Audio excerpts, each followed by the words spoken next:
What's up, everyone? Welcome back to Conflicts of Interest. This is episode 166. I'm the host, Kyle Anslone. Scott Spaulding returns to the show today. He's an Afghan and Iraq war vet. He's the host of the I'm Antiwar podcast, and you follow him on Twitter at MDVet4. Scott returns to do the third installment of the Afghan Villains series. He talks about three men who designed policies that put U.S. soldiers in danger and have since failed upwards and are now making even more money and continuing a lot of times to do the same destructive things that they were doing before. So we break down three more villains of America's longest war. And of course, this is just the beginning of the Afghan Villains series on the show.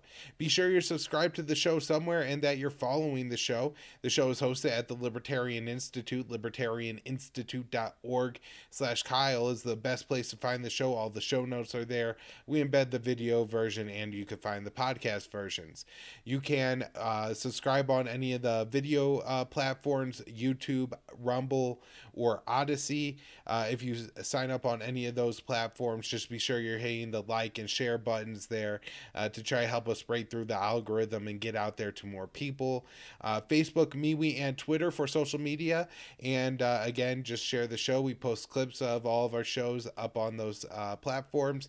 And then you can donate to the show at Patreon or Subscribestar. There's also crypto information in the show notes page. Another thing you could do to help out the show is to do your CBD shopping at PalomaVerdeCBD.com. You use the promo code PEACE, PEACE, to save 25% off when you spend $75 or more. And you should do your CBD shopping at Paloma Verde, not just because it's the sponsor of the show, but because they have great high quality CBD products. You can check out all their products and their lab tested results right there on their website. I really like their topicals. Their sports cream works really well. For it's quick, lasts a long time. Great pain relief. I really recommend it. And then they have other things too. So if you got a little bit of anxiety and you want to try some of the gummies to help you feel better, maybe you have some insomnia, and the Ed Strats or the soft gels, especially the ones combined with melatonin, are great for helping people get to sleep. Whatever you got going on, there may be something that can help you at PalomaVerdeCBD.com. Just be sure to use the promo code PEACE, PEACE, so the show gets a discount. Now let's get into the interview with Scott. Hey Scott, how's it going? Welcome back to Conflicts of Interest. Hey Kyle, how you doing? I'm doing great. It's a good day, you know. We made some headway against the war in Yemen. Right, yeah, just a small news story for today because this is going to be the third part of the Afghan Villains, but in a very narrow vote, there was over 200 on each side. I think it was like 211 to I think it 205 only won maybe, by no, it by only five won or by six one votes. vote. Yeah, The Ro Kahana Amendment to the 2022 NDAA got passed, and that does call for essentially an end to the U.S. involvement in the Saudi-led war in Yemen. So that's a pretty big deal. And while we have had this happen before, and there are several at least hurdles to still cross before there is actually any action that's going to require the president to end this thing. It was kind of a nice little start to the afternoon here, huh, Scott? yeah, absolutely. Yeah, so I know this has happened before, and then they've taken it out during conference committee, or they once passed one of these things and Trump vetoed it. So I don't know. I mean, I myself am not a constitutional lawyer or anything like that, but but I didn't read the part of the Constitution that says unless you have a 2/3 majority in each House of Congress, the president could veto any congressional act to try to halt the war. So, but that's kind of the situation. So there are quite a few more hurdles to climb here to get out of the war in Yemen, but we crossed an important one today, and I'm sure with as narrow as it was, it probably had something to do with so many people calling their congressmen. So just something to keep in mind. But now let's talk about the bad people here, Scott. And who is the first villain that you have up today on our Afghan War Villains list? Yeah, so I thought about it a little bit, and I thought of these guys for this list today. it was just really kind of some of the sort of gurus that people latched onto in the war that kind of gave these ideas that drove a lot of the things that kind of ended up being failures and being kind of farcical almost. Um, I kind of thought of them as the good idea fairies. If people aren't really familiar with the term good idea fairy, it's common in the military and other places as well. It's the kind of person that, well, will give the boss an idea that they are hoping gets stuck on somebody else. That somebody else is going to have to do all the work, but they'll still get the credit for this great idea, you know, without having any of the costs of implementation. And hopefully they'll get all the reward and none of the costs or none of the real work. That doesn't necessarily mean they're bad people. I don't know. It's hard to judge with these guys because they have interesting records. So the first guy I wanted to talk about is a name that some people like might be familiar with, but a lot of people probably won't. His name's David Kilcullen. Um, and he is kind of actually like the godfather of coin. Like there's all these other names we know of, like Petraeus in particular, who implemented coin. But the actual strategy was kind of put in the ear by David Kilcullen largely. He's one of the intellectual heft, if there is any, behind the concept. Comes from this guy he was an Australian infantry officer for like 20 years. I guess starting in the would have been the late 80s or 80s. And he was deployed in like places like East Timor and Bougainville and what's strange about it, and I honestly don't know, it's never been clear to me, is like his background supposedly is he played a role in the successful conclusion of a counterinsurgency. Everyone was looking somewhere for someone who knew how to do this and do it and win, and succeed. And I, if I'm being honest, I saw him speak many times. I had to go through many of his things, and I don't know that anyone ever really explained to me what he did in Indonesia that made him successful, or if he even was. I mean, frankly, I don't think anybody really knows about the Indonesian insurgency or, its successful conclusion. So he did this, and then in the early 2000s, he was on sort of some courtesy tour in the United States, as the Iraq War was beginning, and he managed in like 2004 to ingratiate himself. He had been a lieutenant colonel in the Australian Army. He had managed to ingratiate himself and get himself hired as the chief strategist for the Department of State's counterterrorism advisor, which was a new position directly under Condoleezza Rice. And from there, he, immediately kind of jumped into Iraq and creating what they called the Coin Academy, which the Counterinsurgency Academy, which actually he didn't create it. Apparently, somebody else created one at a camp. It's sort of one of these main logistical camps where people first entered Iraq from.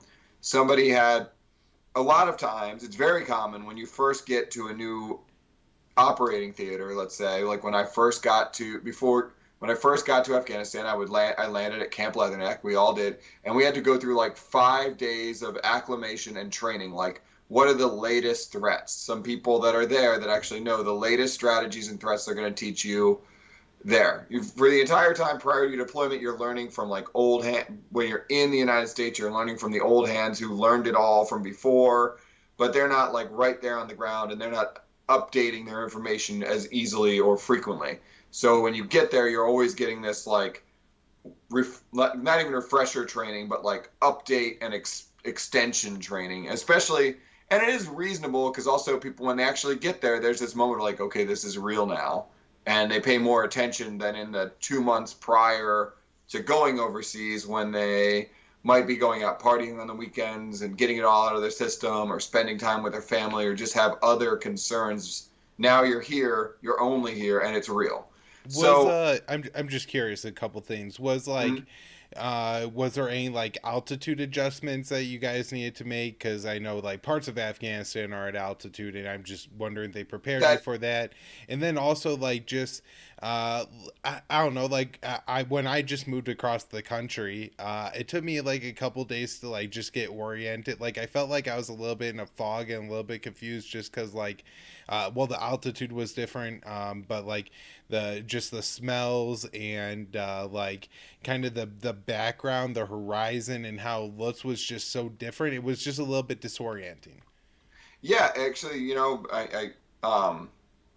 it's that as I understand it is part of it that you had the acclimation time there was in part to like we're not going to send them direct. People don't get sent directly to the area they're going to operate in. They have a few days where they're just waiting, and part of that is I think just logistical kinks working out. Like the flights into the country are one thing, and they're not going to. Those can get delayed, so we're not going to schedule their helicopter flights to their location. We're going to put some lag time, but also I think part of it is um, climate and altitude acclimation, and then also we gotta use this time wisely to prepare them for what they're actually going to face. So while that just is a thing that generally exists, and somebody in the army started incorporating teaching some counterinsurgency ideas that they were calling a 5-day coin academy in Camp Taji, which I think is north of Iraq, huge logistical base, or north of Baghdad, I should say. But Kilcullen saw this and really, really ran with it and made it his thing. Added the intellectual heft to it. So he had written some books before about his time there, and in particular, he got to he got into Petraeus's ear very early on.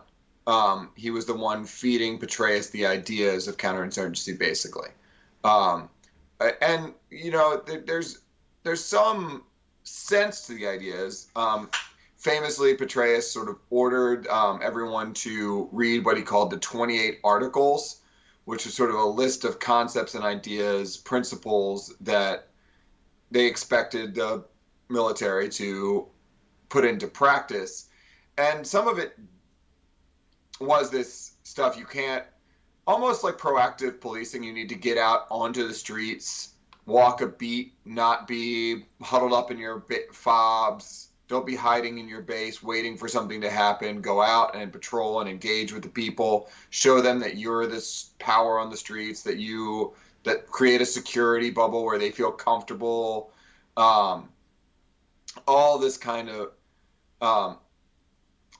which is interesting because they use that analogy that you need to get out, like patrolmen need to get out of their police cars concept kind of stuff. Because And when you say people are required to read, do you mean everyone? Like you know? usually it would be like the Okay. officers of like the infantry, like company level officers would be the ones that would be expected to read this sometime in their pre-deployment training. That's where it gets interesting too, because like we said before, when you're back stateside, when the Coin Academy moved stateside, which you're going to have people that are not necessarily, it's not their first priority to do their homework at night. There will be some officers who do and some who don't. Most who don't. You know what I mean? Okay, So yeah, even that's if what I was this, gonna ask next yeah, is did people actually read them? Well, it did like who knows? Maybe not reading them. I could see that like not reading them maybe somehow gave them a leg up because they weren't quite so ingrained into failed policy or something like that. But I'm just curious of what your thoughts yeah. are on that. Well, so I can absolutely so the reason I ended up interacting with this guy is that, well, first, like in our pre-deployment trainings, we had to go through Coin Academy, but then in my last 3 years in the Marine Corps, I was at the Civil Affairs School, and I was teaching my job to other Marines, and we, as Civil Affairs, sort of being this more involved in, we're more involved in coin operations. We had a role in pre-deployment trainings for units, and we would be the ones. The commander of the schoolhouse, the Civil Affairs Schoolhouse, was an Aussie. Also, his father was American, I believe, but he was born and raised in Melbourne, And so he had this crazy Australian accent, and he was our commander, and he had some connection to Kilcullen through that, having been. So he was kind of the guy. He would coordinate and plan for Kilcullen to come and do. Kilcullen would be like the keynote speaker. You know what I mean? Give like one of the lead off speeches for every 2 week Coin Academy and then finish it up. You know what I mean? Right. And it would be this nonstop series of lectures and readings and discussion groups and whatnot. But I would be and I basically, as a sergeant at the time, when I first got there, would be basically the like set up the projector support guy mostly. And for what it's worth, I didn't have a bone to pick with the guy, but I did notice he would never like acknowledge my existence. You know what I mean? At the time, I was like, I was an unusual sergeant because I had a college degree in political science and history. You know what I mean? My boss took me pretty seriously there, that I knew what I was talking about with this stuff, but they knew, because an average sergeant hasn't necessarily gone to university or whatever, and my boss took me seriously because he knew my background. He kind of seen my resume. But this guy, just seeing the rank on my shoulders, be like, "What are you doing here? Why are you talking? Get out!" Like I'm a lieutenant, just too important to talk to a peon like me, you know. Um, but he would be one of the keynote speakers at these things, and so while we were there, yeah, absolutely. A lot of times, depending on the unit and just the different officers, the people being trained might just be like, "This is a waste of time.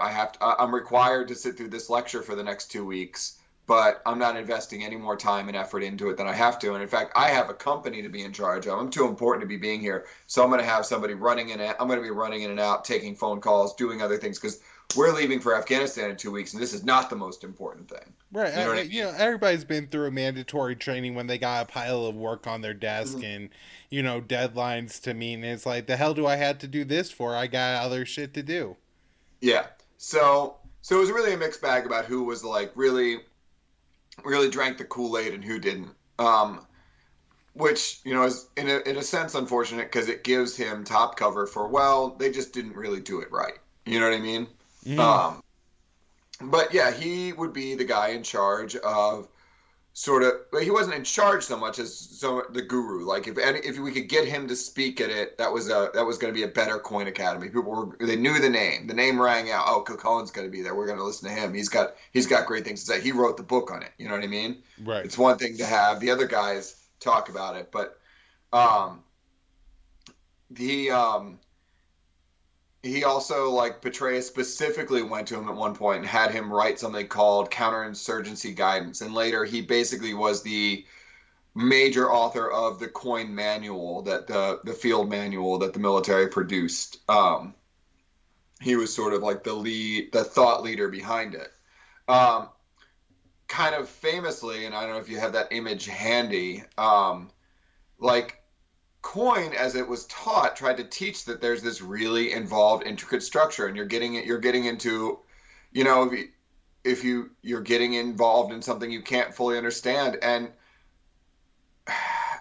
if you could see this image, if you guys, for those who aren't listening, you're basically looking at a spider web, a multicolored spider web, that some egghead at the Coin Academy at some point cooked up as, like, this is depicting all of the relationships you need to understand. Study this chart. This will, all the answers lie within. But eventually, over time, even among those of us that taught coin, regarded it as a joke, that this is a ludicrous way to try to teach anything. So we would show it as, this is ridiculous. You know what I mean? Like, I this mean, is. for people who aren't watching, it looks like maybe you could say almost like a flight map, like of where like Southwest Airlines of where they fly to around the globe, because like Mm, every dot it looks like it's connected to anything, or it looks like maybe at one point in time this was a legible thing, but then some little kid wanted to play connect the dots with it and connected every single dot to every single other dot, and so it doesn't even seem how this could in any way be useful. I mean, I'm looking at this thing and everything goes everywhere. There's like you know what? Everything's connected to everything else by six different connections. It has to be completely Yeah. useless. So on the chart of these things like the insurgents and drug dealers and the domestic government and the domestic military and our military and how they're all and the tribes and the people and all of these different things. How do they connect to each other? And it's just this mishmashed web. Um, and again, somebody spent a lot of time working on this, but I mean, it made it into like it made it into the New Yorker and stuff. Is like, this is ludicrous. Like, this is one of the most famously bad infographics ever produced. You know, I'd love to drop. There's a Twitter account called like militarycharts.com, military charts or something like that, that is worth taking a look at for just a laugh, because it's the same kind of stuff, just convoluted, like, step one, underpants, step two, question mark, step three, profit kind of stuff that people in the military will produce. And this is just kind of another one of those. But even then, and where it gets really funny is that they tried to translate this into Pashto and teach this to Afghan officers, because Kilcullen's big gripe eventually became like they decided, well, if we're teaching this and we're also training the Afghan military, well, we're going to need the Afghan military to implement this. We're going to need the Afghan military to do all of the counterinsurgency things we're going to try to do if we're going to have them take over from us. So they tried to run coin academies for the Afghan military and translate this into Pashto, and it was basically met with uproarious laughter and went absolutely nowhere.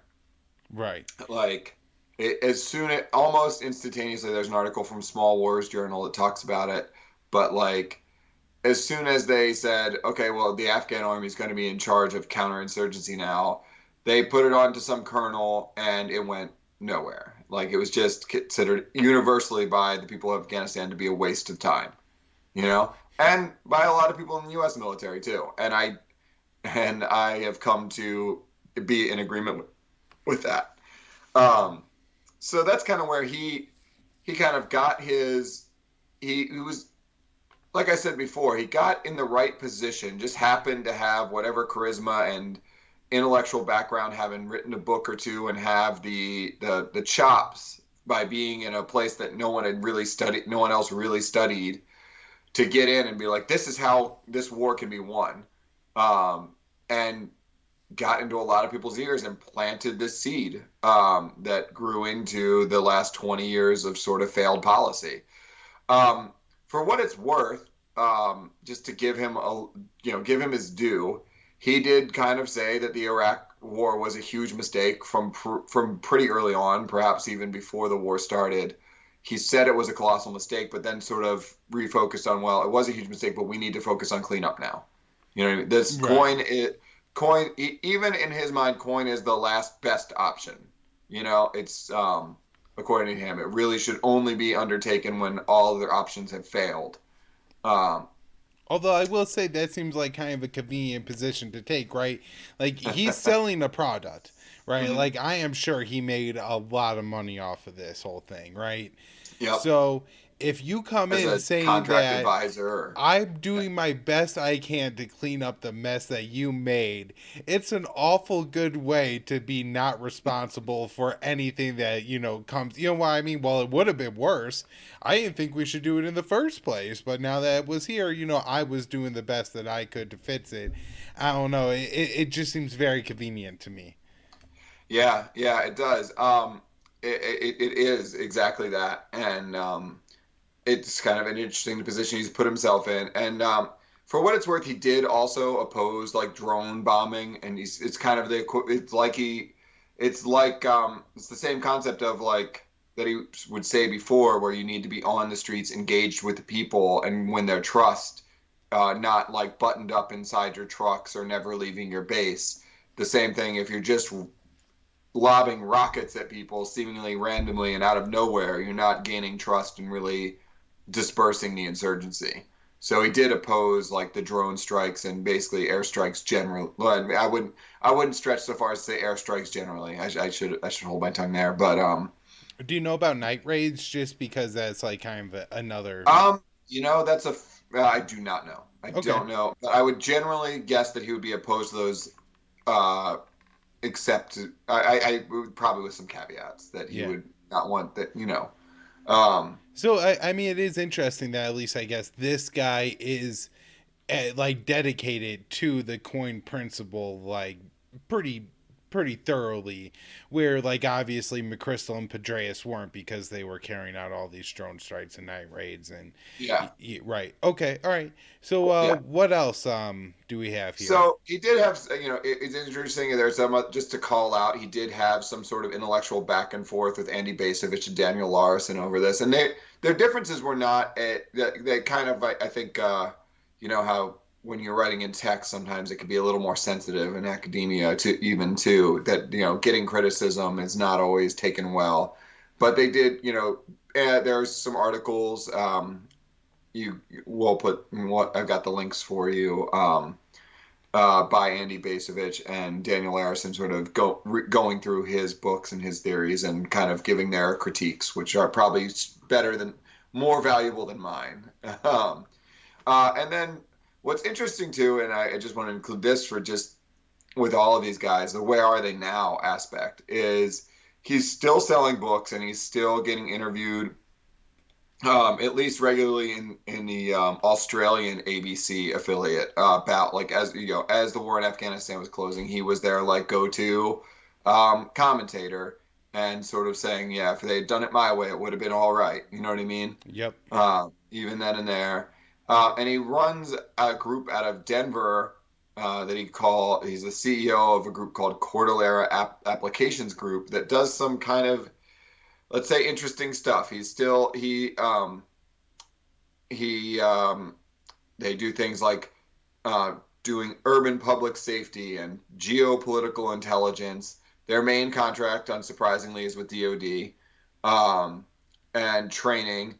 But they also interestingly have, so one of the areas he seems interested in is like littoral cities, like these megalopolis cities like Karachi and stuff like that. And he does say that you couldn't even fight a counterinsurgency in one of those because a whole division would be swallowed up in a few blocks, which is interesting. And so he sort of goes into this thing um, about how to manage and design cities, and he has a contract with the city of Hampton Roads, Virginia, which is a huge naval part of like Virginia Beach Naval Station. It's got 1.25 million people in the area, and his organization runs coordination for their emergency operations center, and he's sort of seems to be transitioning into this. Concept of sort of policing being coin kind of stuff, that running like controlling cities in emergencies or unstable situations is what their interest is now, and he's applying the same principles to like collecting data and driving and getting police out on the streets kind of stuff. So if that were to grow in influence, I'd be, it kind of contribute. It's another part of that police militarization thing. Effectively, Right. we're going Well, to take the and strategies we've developed in the military all the way back from a century ago, and we're going to apply them here at home. You know, on top um, of that, they're looking to ramp up a domestic war on terror. So, this guy God, I didn't is, even think about that aspect. he's probably doing this because he's seen the writing on the wall that this is where the money's gonna be. You can't fight a counterinsurgency in China, so where do you get defense dollars? That's gonna be the war on terror at home. Anything else, or should we move on to number two? Yeah, just he still has some intellectual cachet. He's still getting asked to do lectures at universities. Is the only other thing I'm going to add in. So just keep your eyes peeled for this, particular snake oil salesman, and Yeah, he hasn't gone away yet, he might be unfortunately. making $1 million off of a local government near you, so you gotta keep your eye out. Yeah. Like Stanley McChrystal's another one who's made millions of dollars off of like the city of Boston and the state of Missouri for helping them introduce their failed COVID policies. So, um, yeah. Anyways, what else do we Yeah. have? Okay, so our next guy is a guy named Jim Derleth. And he, I guess, had some background in the military prior, but it doesn't seem like much. Um, but starting in 2004, he got his way into being the USAID's basically top stability advisor. So basically, he ended up being the guy in the U.S. Agency for International Development, kind of guiding policy for how to stabilize these conflict regions that we were in, Afghanistan and Iraq. Um, and he didn't seem like the brightest bulb. He would come, you know, just something about him just was not impressive, um, to me at least. Kind of an egghead, a little bit aloof, and what USAID was mostly concerned about is, I think we've talked about this before, but the military started getting allocated tons and tons of money, what they called CERT, the Commander's Emergency Response Program, and And this money first was like Saddam's like treasure hoard. Effectively, it was like we happened upon the treasury, and we're spending that willy nilly. And then when that ran out a year later, they Congress started appropriating millions and millions of dollars for the military to use for things like, well, first of all, for damages, for salacious claims, for when we killed somebody or destroyed something we shouldn't have destroyed, but also to do projects, to build bridges and soccer fields and hospitals and all kinds of snap nonsense. But a lot of what was driving it was just it depended on the particular whims, interests, knowledge, and abilities of whatever officer was there with the money. Whatever military officer in that area was designated as the contracting. That doesn't matter.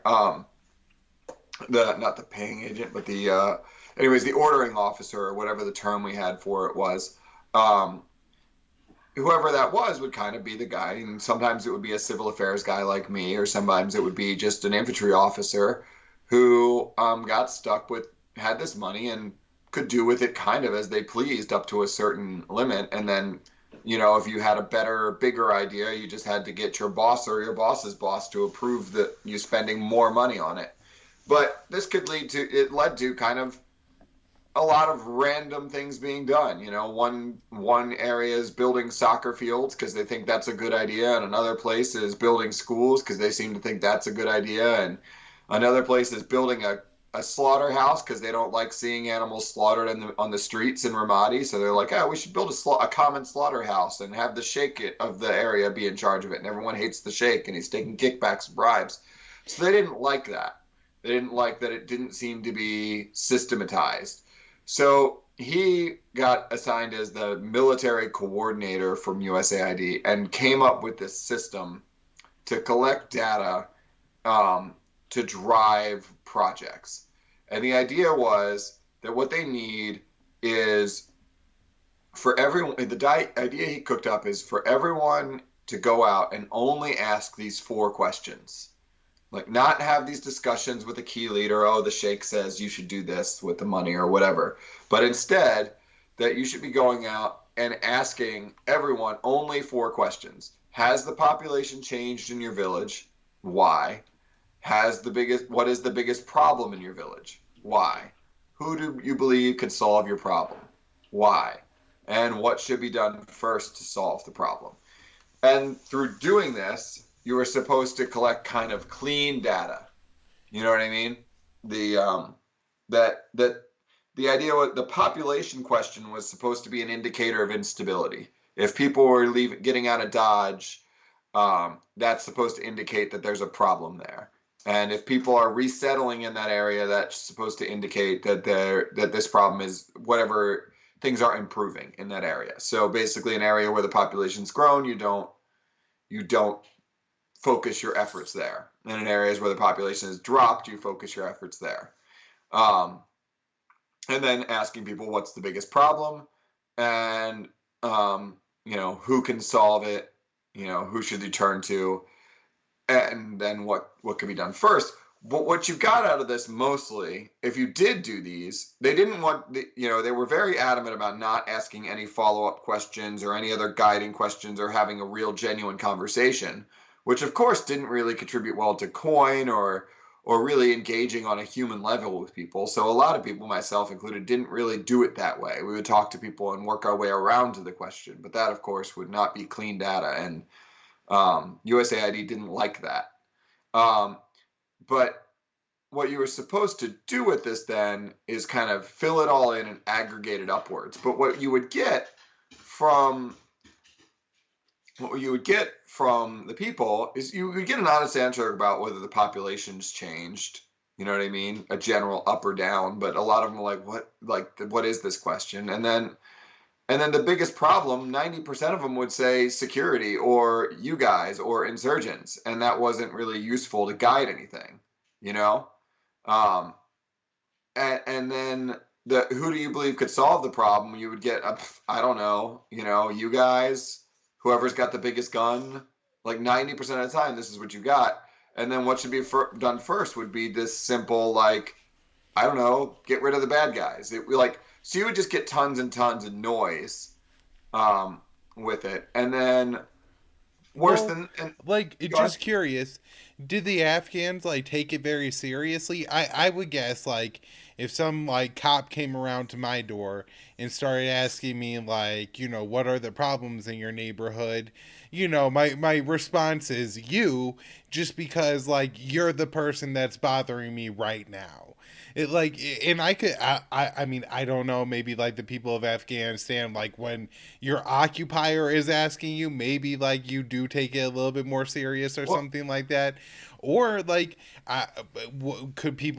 there any manipulation, maybe if somebody kind of knew what was going on and was in a leadership position? I would have to imagine that if they could figured out the algorithm here, that Mm-hmm. would be pretty easy to manipulate. Yeah, so they definitely generally didn't take it serious. What happened very quickly with this is some people that bought into it, it did give the military and the Marines, if they bought into it or were told to buy into it by their boss, this kind of actionable, simple enough item to do, assuming they could get the interpreters. So what you got was a lot of Marines going around for a while while this was being preached, was just going out and collecting dozens of these from every person they bumped into on a patrol. And first of all, so what you would get was a lot of 15 questionnaires from the same area from every random schmo off the street.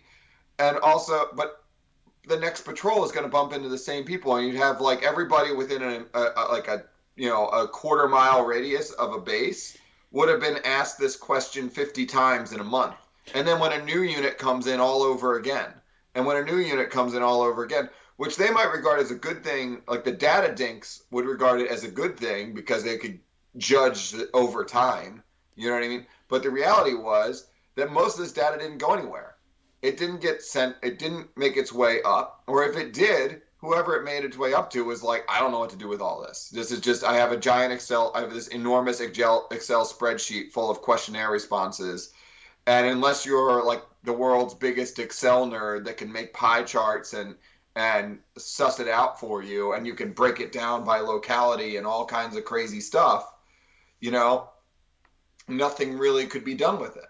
It just ended up being collection for collection's sake, and Marines being sent out on patrols. And I'm sure Marines lost their life just because their boss told them, go out and get 10 TCAF interviews. That's what it was called. It was TCAF, Tactical Conflict Assessment Planning Framework. So just two quick questions. I guess Sure. the first one is you said that, if people are leaving or going, they assume that was a sign that things were either, bad or good, depending. Did you find that to be true at all? Or was there any truth to it, or was it just a bad assumption? I think it's reasonable. I think I couldn't say for sure, but I think it was reasonable to conclude that but also one thing, it would tell you something about the area. People definitely, when I was doing this in this one random place north of a little Nothingville fob called Fiddler's Green. It's where they kind of park the artillery in the desert, kind of they picked a spot sort of in the desert equidistant from the northernmost Marines and the southernmost Marines so that they could do fire support in either direction, kind of. And we were going out from there and asking people, and they were like resettling near some like drainage ditch, and they said they had a land claim there from like Daoud Khan, like in the 50s or something like that. Their grandfather had a land claim there, and they finally decided to move there. But like, I get it was reasonable to say they left somewhere else that sucked and came there because this was a dump. There wasn't any good reason to just like pack up and move and live in a shanty. So it gave you an idea that things were bad somewhere else and relatively more peaceful here. So I think it was I think that part was reasonable. And then Okay. from there, but um, I'd be curious if other people had like different experiences, but I think it's reasonable. At least the first question was a reasonable way to like get an idea. But So, and then another question I had, just that I think is like maybe is kind of on the track that you were going, where that this could have been or maybe was dangerous for Marines who were sent out to go get this information, because you're in a position where you could be easily attacked, I'm sure, and at yeah, the you'd height of have the to. insurgency, right? So, was there any possibility that like the commanders or the Marines would just like make it up? Because it seems like that's probably what I would do. Yeah, I mean, well, that was it. Like, so a lot of people, like, to do this, you'd have to stop your patrol and sit down. This is supposed to be good counterinsurgency, Stop your patrol, maybe take your helmet off, sit down, talk, have a cup of tea if you have time. Of course, while I'm doing that, the Marines that are pulling security are like, how long do we have to be here? And they're getting antsy. This is getting dangerous. And they would be telling me you only have like 5 minutes max. And then, is that like, we got to get out of here. We can't just sit here all day kind of stuff. And if it was somebody who wasn't really interested in doing that or taking those risks, if it wasn't me and it was more of my job to be doing that, all right, and also getting access to an interpreter was not easy. Like civil affairs guys, we always had an interpreter more or less, so like 1-to-1. I had my own interpreter more or less, but an infantry squad has one interpreter, or one like the platoon might have one interpreter that they're sharing because the interpreters don't want to work for the infantry. They would always ask to be transferred from. It's dangerous and it sucks because you're going on long patrols all the time. So it was a rare guy that really wanted to be out there doing that, and they would get fatigued and not want to deal with it. So they couldn't send them out on every single patrol. Um, and you would get that aspect of them maybe faking it or just not bothering with it, or I know that happened. And you would also get the other thing too is a lot of Marines probably weren't paying attention exactly and they didn't have the exact script. So there's a difference between how many people, there's a small but important difference between has the population changed and what's the population in the village. You know what I mean? Yeah, Which is yeah, what I know Marines would ask. And then it's like, dude, if you asked me how many people lived on my block, I wouldn't have a clue. right. You know what I mean? If Like, you asked yeah, me how how many many people people lived in live my in my apartment, apartment complex? Yeah, I have no no idea. estimate. And the same's true for people in, like, they might know each other a little better, like in these little agricultural villages, but not by like they're not gonna give you a count. Like a rough idea that there's more people here is what they're going for, but even then, like who really knows? Like a new couple moved in down the street and that house is vacant now. I don't know. Like, Or I could have just imagined if somebody asked myself and my fiance how many people lived in our apartment complex, that there may be like a zero added to hers versus mine would be my guess. You know what I mean? yeah. But I really don't, like, I could be the wrong one on it. But I'm just saying that, like, I think two people who are neighbors could give wildly different answers. And so, like, Yeah. if you're asking people one day, you get two guys that say 500, and the next guy says 700. They, oh my God, the population's spiking, and it could just be bad estimates. Yeah, which is why it was supposed to be has it changed, But Right. but Marines that would get lost in the translation, depending who you have, because they would get in a routine of asking this question a certain way or a rhythm with their interpreter. And if they're asking how many people live here, you would get just garbage back. You know what I mean? And honestly, I don't even know who. I thank God I didn't have to be the one collecting it. Like, but But even then, whoever was stuck like collecting it, I doubt that they could deal with most of the garbage they were being fed data wise. You know what I Right. mean? Right. Which is again sort of talking about before, like how he cooked up this idea, but he could definitely just say, well, they didn't do it right. You know what I mean? But if your idea can't work with the people that are supposed to implement it, then what good is it really? So that was like his TCAF was his big bright idea. And I do wonder how many Marines did get hurt doing it. Um, and like I said, it was supposed to drive stability, like the stability operations, and say this is where we need to focus, and these are the kinds of projects we need to do here, locally driven, data driven.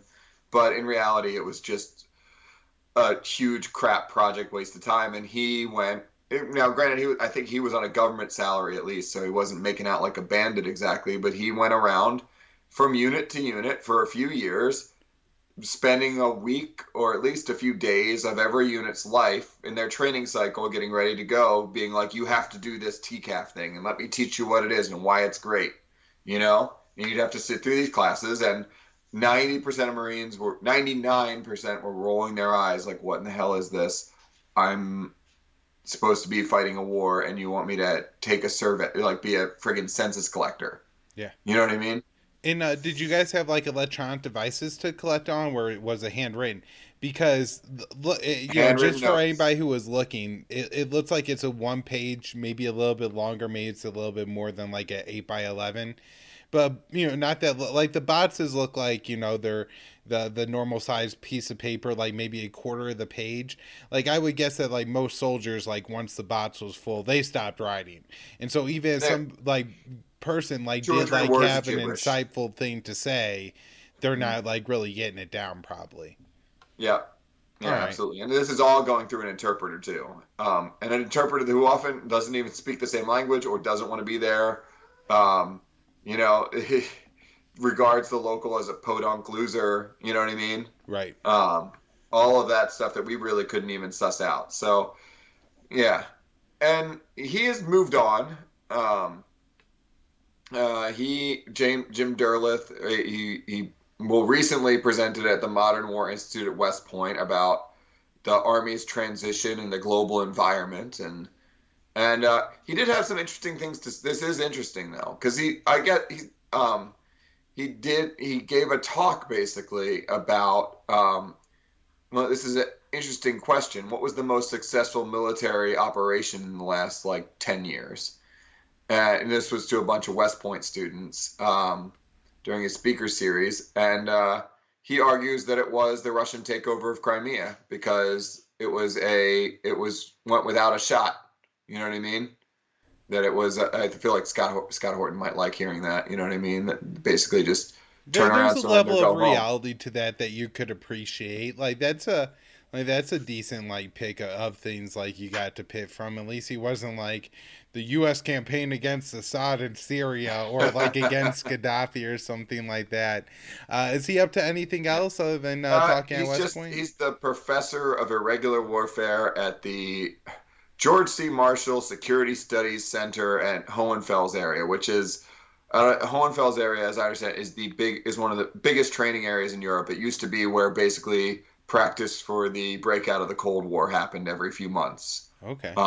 With this giant training area, and he's the professor of irregular warfare there, which is interesting because I don't know that they anticipate much of that but I'm not exactly clear what he beyond that. It's not clear what he's doing there. Well, this is something that I read in, I think, Douglas McGregor's piece either yesterday or today at the American Conservative, where he's kind of talking about the rot within like the upper levels of the military, and you have this guy, right, who like yeah, maybe this was a well intentioned plan, maybe like he really thought like this was going to make a difference, but it was clearly a waste, right, Mm-hmm, and so at best you got to move this guy on, right? Like mm-hmm, he can't be training the next generation or whatever of soldiers because he's a loser. Like mm-hmm, that's like just the way like he was wrong, and like him being wrong was like dangerous, for Afghans definitely, but probably for you Marines as well. So mm-hmm. I don't know. It's just it's frustrating Yeah. that like so many of these people that fail in like an organization that kind of like prides itself on accountability don't actually take any accountability for anything. Yeah, and especially for like the civilian kind of advisor, like you go from your military role to being the civilian advisor type role, and you can kind of just spout off as long as you can, get in the right person's ear and have them believe that you have all the answers, then you can just kind of coast along. And if you fail, you can just like we said, you can blame it on everyone else for not doing it right. You know what Right. I mean? Yep. All right. Um, So I think we got one more.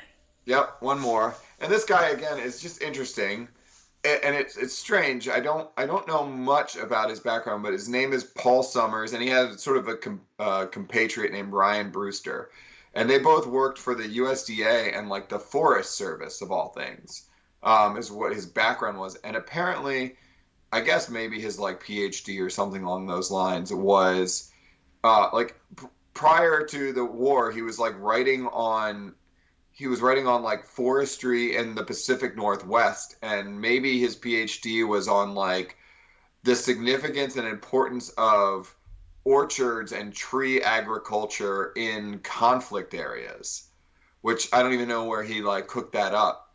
But his kind of like his theory was, and what's funny is I heard this from someone, this old like retired general that we had a dinner with once in Virginia.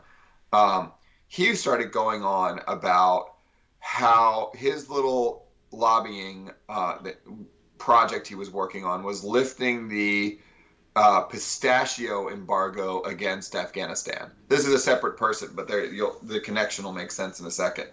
And what he argued was that, like, apparently Afghanistan once was like a hugely important pistachio producer, is where we got them from there in Iran, but then we embargoed them in the 70s. I guess in 79 or whatever, when the Russians invaded, we embargoed, and then pistachios, and then California pistachio growing took off. So this guy's idea was we need to lift the embargo now and let the Afghans start growing pistachios and selling them here. But this guy ran into resistance from the California agricultural lobby, who was happy to do this. Now, on the flip side, you have this guy, Paul Summers, and these fellows from the USDA, who have this theory that basically, amongst other things, orchards bring stability. Like that the pistachio, partially because of the embargo, partially because of the conflict. What do you do in a war? What happens is all the pistachio orchards and fruit pomegranate orchards and stuff get cut down because they take a few years to grow, and they get burned or used for fodder. And then the people end up more impoverished because they're more beholden to cash crops and things that aren't like permaculture-ish, more labor intensive. I read something that said that that was part of the reason for the spike in poppy growth in Afghanistan. Was it's like so easy, not easy to grow, but you could grow so much of it, and it grows like I guess quickly. And so Mm-hmm. like even if somebody like does burn down your field, like you could plant a new one. Where Mm-hmm. planting a new grove of fruit trees is going, years down the line is when it'll finally start to bear, and it's a lot of capital costs to maintain these trees through that time. Exactly, exactly. So there again, there's a superficial and possibly real plausibility to his theory that like if we can get these people planting orchards again, it'll stabilize things. You know what I mean? They're going to Mm-hmm. invest more, but they're not going to do that until they feel comfortable and stable. You know what I mean? So there's sort of a catch-22. Yeah. Um, so that's what his sort of driving theory was. Can I just Um, add? I don't know if you're aware, but Andrew Coburn wrote an article, and I don't know if it's directly related to this program, but one of the things they were trying to do in the Helmand River Valley, and I think this was like 2016, 2017, was get more people to grow trees. And so they gave everybody, I think, solar powered water pumps versus this the sounds diesel very ones familiar. that they had. Uh-huh. And rather than growing trees, they grew twice as much poppy was the Yeah, yeah, I outcome. know this story. I'd forgotten it, and I'm glad you reminded me. But yeah, that's a true story that I was that I that, yeah, that so the USDA would get all these kind of cockamamie ideas. You know what I mean? The trees they wanted to grow there would be like sort of erosion control and barriers, and they had this bright idea that would cut down on certain things. But you're exactly right. USDA was all over the place, kind of coming up with these ideas like how can we improve agriculture and how can we get Afghans to farm and do things that'll be up to our standards. And they had these bright ideas like they got tons of money was invested into a fruit packing plant in Lashkar adjacent to the Lashkar airport, with the idea that since they can produce good pomegranate there, that we'll figure out a way to get them to market. You know what I mean? This was driven by another theory that USDA was like, we need roads. Like, ask a Marine that was in Helmand in 2009 through 11, and it was roads, roads, roads. Most of the projects I did were roads. Paying some dude to pour gravel, saying some dude to like just plow through a field and pour gravel and build roads. It's interesting too. Smedley Butler did the same thing in Haiti. It's regarded as beneficial. Like Marines are doing it because that'll make it easier for us to patrol and get to places where we want to go. So like, and then we can call it lines of communications. But even in Haiti, they were selling it as this is going to be good for the Haitian people because they'll have an ability to get to market and improve their economy. So the Marine Corps is like roads, roads, roads, and the USDA is like roads, roads, roads, and that's how you get just tons and tons of money put into like the contractor building the ring road that was like half of the money went to the Taliban, and all the other roads that we built, which were effectively just like dumping gravel and calling it a road, depending on like some of them were decent, but none of them would be a road you'd go anywhere on. Was this idea that all these USDA ideas that we need to have them develop a way to get to market and also invest in like longer term agriculture and do things our way. They need to start doing things our way. Start farming our kind of wheat, and if we get that, so they had these ideas, and they would want to do these things, and I know Danny Scherzen is very animated when he talks about it. Of doing things like pilot farms or test farms, where they would say, these were professors of agriculture mostly at different farming colleges, and I don't know that I know any actual farmers to talk to them. Like, I don't know that I know any actual farmers, which is kind of, I feel like a terrible libertarian for not knowing someone with a homestead, but the professors of farming would say, well, farmers are kind of naturally conservative. They're not going to take your word on things. They have to see it work, So what you need to do is you need to build a test farm and show them how it works. And when they see it, they'll do it. You know what I mean? And so they would have these representatives or pay some contractor to come around and build a little farm right outside of your base, a little mini thing. This is how you can grow wheat better. Use plastic tarps over your vegetables to start growing them a few weeks earlier, and these other little things that sound laughable, and most of the Afghans just like did not take it. We know what we're doing, you know what I mean? What is this paleface doing here telling me how to farm? Like, I know what I'm doing here, Right. And Danny told one of those stories on the show, and I think he said that, like, when the guy came, he was like, you could do it, but when you're done, they're going to steal it all, and that'll be that. Yep. And that's exactly what happened to Corso. Yeah. So those, now, what the way USDA took it and the way this fellow Paul Summers took it is, well, what we need is we need more buy-in from these Marines and soldiers. They need to get trained on what farming is like and what agriculture looks like in Iraq and in Afghanistan, and what it is that we do, and understand the lingo and buy into this concept. So they got a grant for a few $1 million, $3.1 million at one point. And I think that might have been a re-up too, because I think the program existed before the date of this article, but to do what they called the ADAPT program, the Afghan Agriculture Pre-Deployment Training Program, where me and bunches of other soldiers and Marines would be brought to San Luis Obispo, Cal Poly, San Luis Obispo, and get like 2 weeks of paid vacation in north of Monterey, and a few hours a day sitting in the Holiday Inn, getting lessons on what it was like on the basics of agriculture, and and trying to get us to believe in the USDA's projects in Afghanistan. Um, with mixed results. It wasn't a bad. It was interesting. I learned about beekeeping a little bit. I learned a little bit. I never knew before that you had to splice almond trees. That you need one tree for the roots of the almond, because one type of tree has better roots than the other, and then you splice in the top and all this stuff I'll never use again. But well, maybe I will if if I ever practice agorism. But yeah, it was this like lesson in how agriculture works, and there was some animal husbandry and teaching, and some simple stuff they taught. This would seem obvious, maybe even to me, that like scattering some shepherd kid's herd is a real pain in the butt for that kid. So like, don't do that, because Marines, when we be on patrol, like the kid, you got some shepherd boy who's, they'll throw clods of dirt actually in front of like a wayward sheep or whatever. But you have these Afghan teenage boys, that like young boys, that their whole job with their family is to shepherd the flock around. And yeah, when you run a patrol through there or whatever, you're going to scatter that herd and scare them off. And now you've ruined that guy's day. So one of the things they took us out to some sheep farm and basically made us try to herd sheep together as a group. And with hilarious results, because it just didn't work, because we didn't know. Anyways, that was the kind of stuff that your money went to, was to have Marines spend an afternoon trying to herd sheep. Well, I mean, at least that will make you empathize with the Afghans a little bit.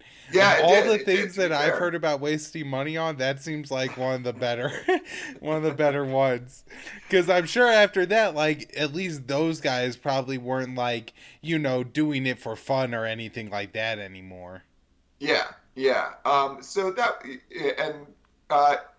he, again, I called him the good idea fairies, because they're not. I don't know that the guy was a bad guy. You know what I mean? He was a nice enough guy with like maybe a genuine desire to see some stability and have people grow pomegranates and pistachios again, and grow their own almonds, and not focus on selling poppy and heroin. But the result was just all these like wild-eyed projects that went nowhere, and Marines getting these like cockamamie lessons in agriculture, and a bunch of money just wasted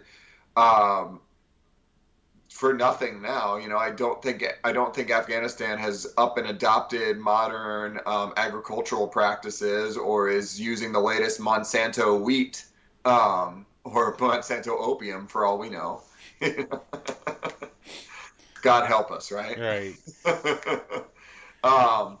But yeah, and now he's pivoted, at least as of like 2018. He's rejiggered the program for Pacific Command, where they're teaching how to, grow rice, and how a rice paddy works, and what agriculture in Asia looks like, getting us ready for the already training people for Pacific Command deployments. Is what he's been up to now.